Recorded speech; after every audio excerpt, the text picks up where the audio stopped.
Wih, yuk, aman-aman. Yuk, thank you. Ya.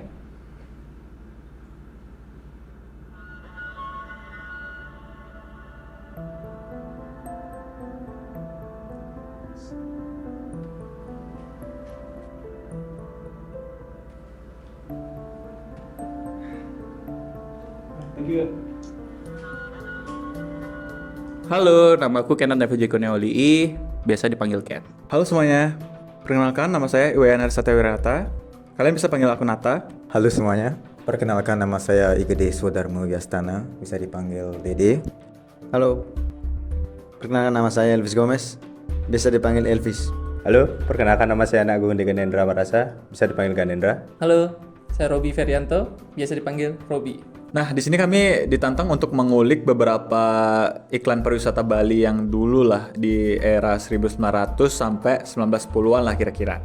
Kita mulai dari sejarah serta bukti-bukti yang ada mengenai periklanan pariwisata Bali, mulai dari flyer, buku, ataupun lukisan yang ada pada zamannya. And welcome to A Tale of Paradise.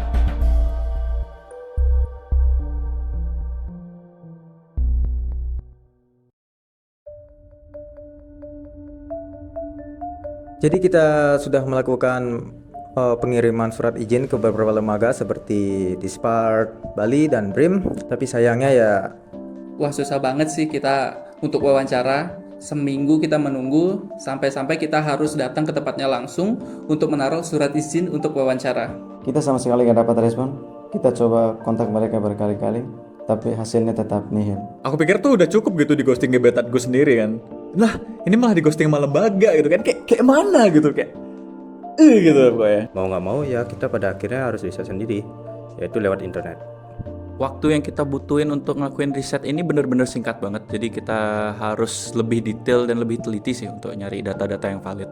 Nah, akhirnya kita nemuin data-data yang kita perluin. Kita udah nyari cukup banyak jurnal di internet dan akhirnya kekumpul lah pada akhirnya. Nah, jadi pada tahun 1908 itu Bali menjadi wilayah terakhir yang dijajah oleh kepemimpinan kolonial Belanda lah pada saat itu. Nah, pada awalnya Belanda memandang Bali dan penduduknya sebagai daerah yang tidak beradab. Sejarawan Adrian Vickers menjelaskan pandangan awal terhadap Bali dalam buku Bali, A Paradise Created. Di balik kemenangan menis tersebut, Belanda mendapat kecaman keras dari dunia internasional yang menilai usaha mereka menaklukkan raja-raja lokal Bali sangat berdarah-darah dan bersifat genosida. Malu akan hal tersebut, mereka berusaha memperbaiki citra mereka dan membuktikan pada dunia bahwa mereka telah mampu memberikan ketertibannya pada wilayah jajahannya. Dan disinilah Belanda menerapkan wacana Balinisasi mereka, yaitu politik Bali Sering. Setelah kejadian 1908 Puputan Kelungkung, Belanda merencanakan menjadikan Bali sebagai tempat turis. Kebetulan di 1902 Belanda mengakhiri kebijakan untuk menutup Hindia Belanda atau Indonesia dari turis asing. Bisa masuk sih sebelumnya, tapi nggak segampang setelah 1902. Dan kebetulan juga biro yang mengurus pariwisata mulai dibentuk oleh Belanda dengan nama Official Association for Tourist Traffic in the Southeast Indies. Nah, dikutip dari karya Adrian Vickers yang berjudul Bali A Paradise Created. Nah, jadi Belanda merasa terpukul atas Puputan Badung dan Kelungkung yang mendapat sorotan internasional dan merasa bertanggung jawab atas kemanusiaan masyarakat Bali. Awal kegiatan pariwisata di Bali dengan mengacu pada didirikannya VTV, Perhimpunan Pariwisata pada 1908. Mereka baru mulai menghargai kebudayaan Bali dan kehidupan sederhana para orang pedesaan. Demi menghapus ingatan masyarakat akan penumpasan perlawanan setempat di Bali, pemerintah kolonial Belanda mulai menggambarkan Bali sebagai pulau surga yang dilupakan oleh perjalanan waktu dan mempromosikannya sebagai tujuan wisata. Tapi ya, di balik semua ini Belanda juga punya tujuan lain ternyata. Ternyata semua ini merupakan perubahan strategi penjajahan dari politik penaklukan menuju politik diplomasi kebudayaan. Salah satu cara mewujudkan diplomasi kebudayaan adalah menjadikan Bali sebagai benteng pertahanan. Semua promosi mengenai Bali ini adalah upaya melakukan perubahan strategi penjajahan dari politik penaklukan menuju politik diplomasi kebudayaan. Sebuah pencitraan dengan mengubah taktik penjajahan dari penaklukan dan perang ke taktik diplomasi budaya. Jadi di sisi lain, wacana ini bertujuan untuk meredam paham nasionalisme Jawa yang dibawa oleh salah satu pelajar dari Bali yang mendapatkan pendidikan di Pulau Jawa.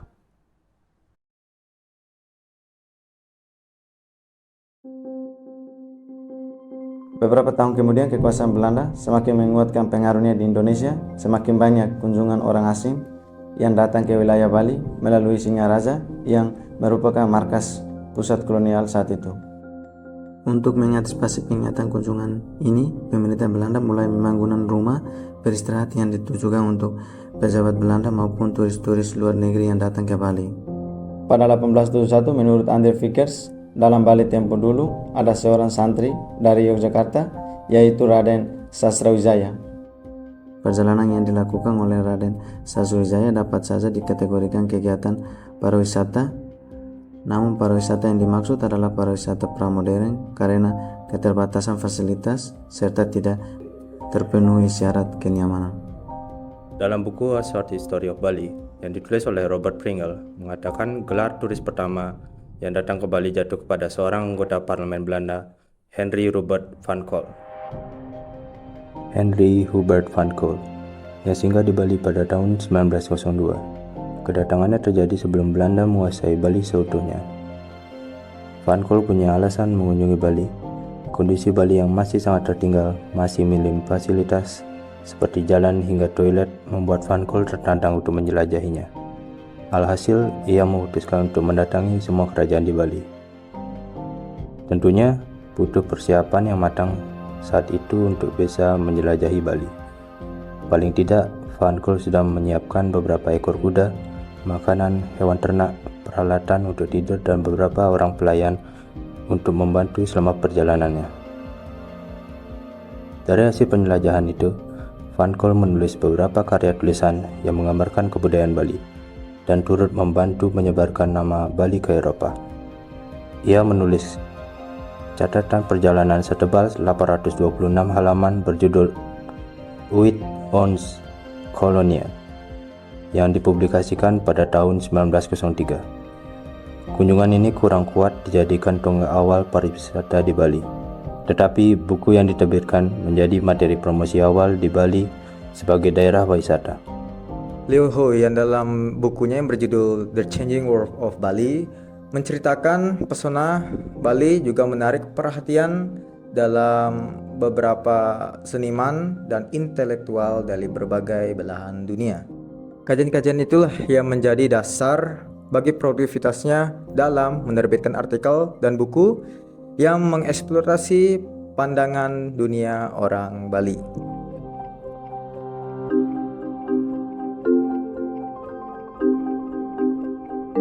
Jadi setelah kita melakukan riset lebih dalam, kita sudah mengumpulkan beberapa contoh yang bisa disebut sebagai iklan pada zamannya. Yang pertama itu adalah sebuah buku yang dibuat oleh Van Col yang berjudul Uit onze Kolonien.